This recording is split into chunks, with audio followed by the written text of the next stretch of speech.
Hello everyone, this is Victor Torres and I'm the author of Perfect Love Casts Out All Fear, and we're continuing our reading in chapter 3, and the title of this section is called Exercising Self-Control. Finally, God gives us victory over a critical spirit as we choose to exercise self-control. How many times have we felt like saying something derogatory to someone, and in the end, the Holy Spirit told us no? More often, perhaps, than we would like to confess.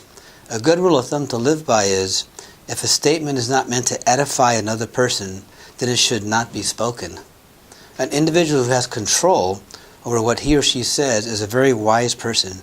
In fact, Proverbs 10, verse 19 states, "In the multitude of words, sin is not lacking, but he who restrains his lips is wise."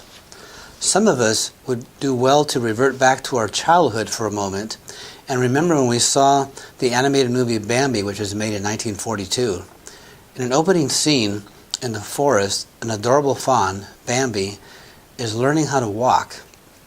In the process, he stumbles and falls. A young male rabbit notices immediately and comments, "He doesn't walk very good, does he?"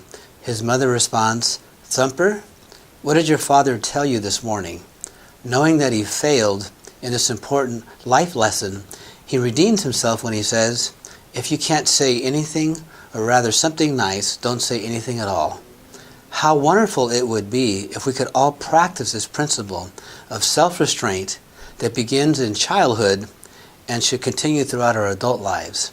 It would avoid a lot of unnecessary pain and heartache, build more trust in our relationships, and edify our godly character. If we can't verbalize the truth in love, we should remain silent until we're able to activate loving words of affirmation that build others up. We would all be better off by listening to Thumper's voice, and rather Thumper's wise mother and father. In Galatians 5, verses 22 to 26, we're encouraged by the Apostle Paul to not fulfill the lust of the flesh, which desires to attack innocent people, but to walk in the Spirit so that others can see the good work that God has done in our lives. He further states, "But the fruit of the Spirit is love, joy, peace, long-suffering, kindness, goodness, faithfulness, gentleness, self-control. Against such there is no law. And those who are Christ have crucified the flesh with its passions and desires." If we live in the Spirit, let us also walk in the Spirit. Let us not become conceited, provoking one another, envying one another. If we truly belong to Christ, special qualities will be evident to all who are around us. However, when we refuse to allow the Lord full access into our lives, we, like Peter, in his moments of weakness, are guilty of denying that we even know him before the world. Exercising self-control on a daily basis is a testimony to us and to the world that God has brought death to our critical, fearful self and replaced it with the loving Spirit.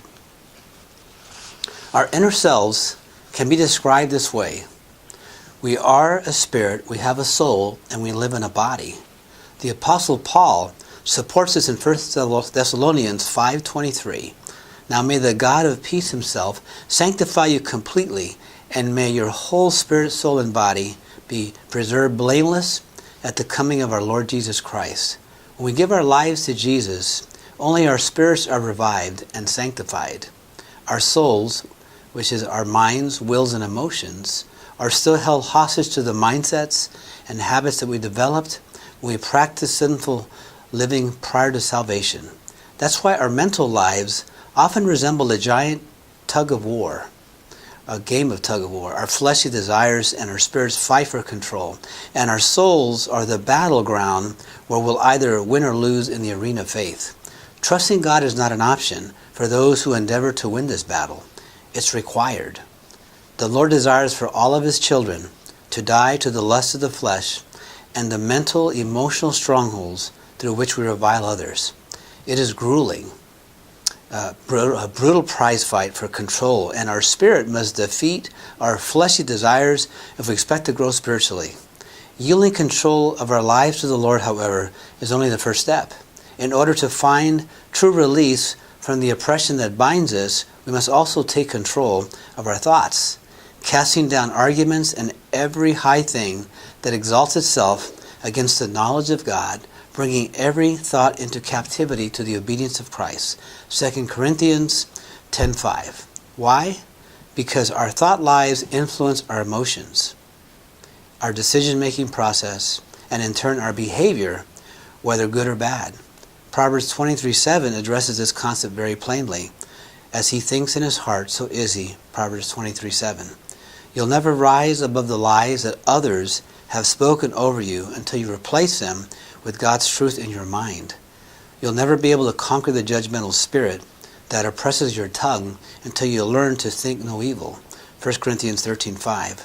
But even more than just controlling the negative, Philippians 4:8 tells us that we must focus our thoughts on the positive, on things that are true, noble, just, pure, and of good report.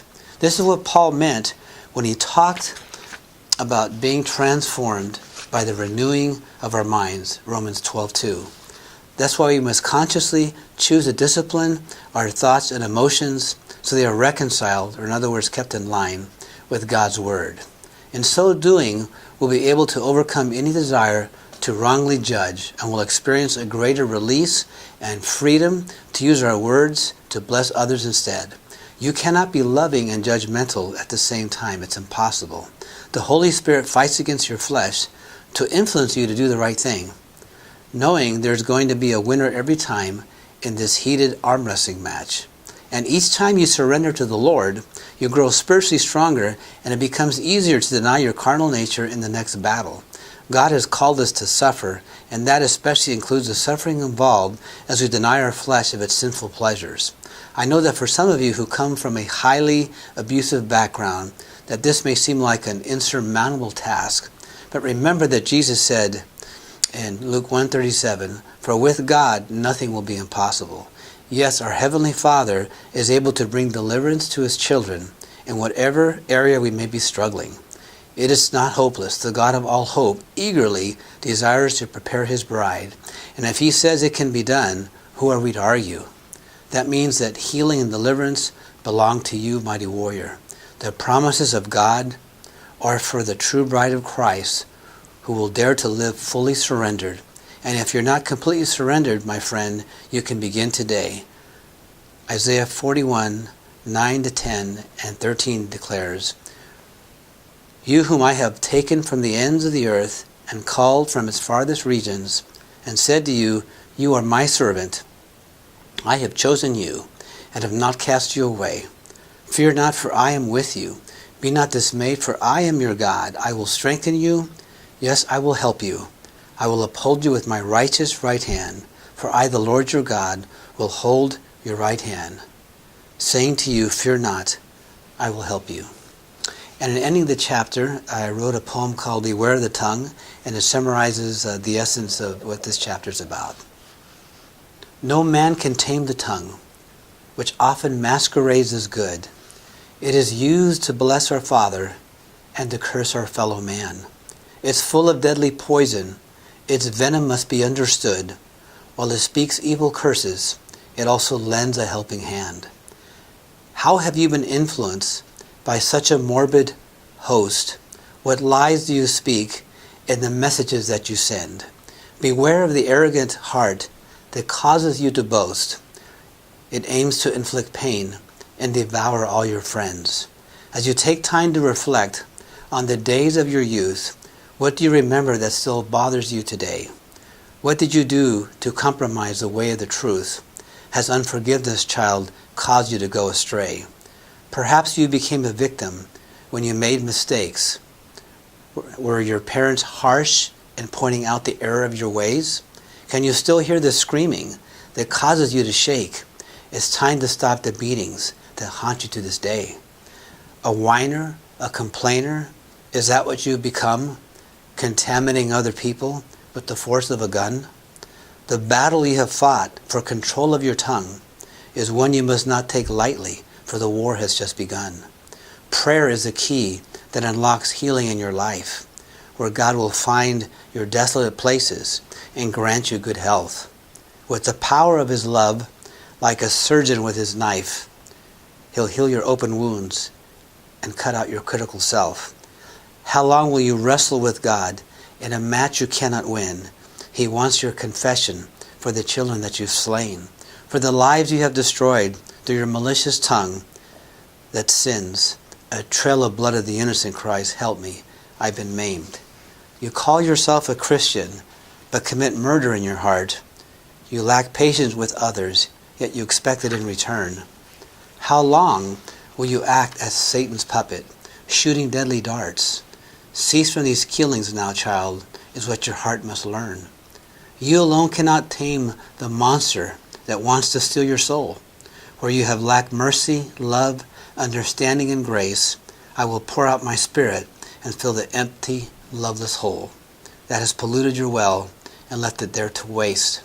Cease from defiling my temple in you and all the others, and no longer bear false witness against your neighbors, or you'll be consumed when you devour your sister and brother. Consecrate yourself now before your heart and mouth waver. The hateful and unforgiving live in misery, but my own crucified their flesh with its passions and desires. Only Jesus, my Son, can forgive your sins and set you free. Beware of the tongue, my child, for it is a deadly fire. Thank you, everyone. God bless you.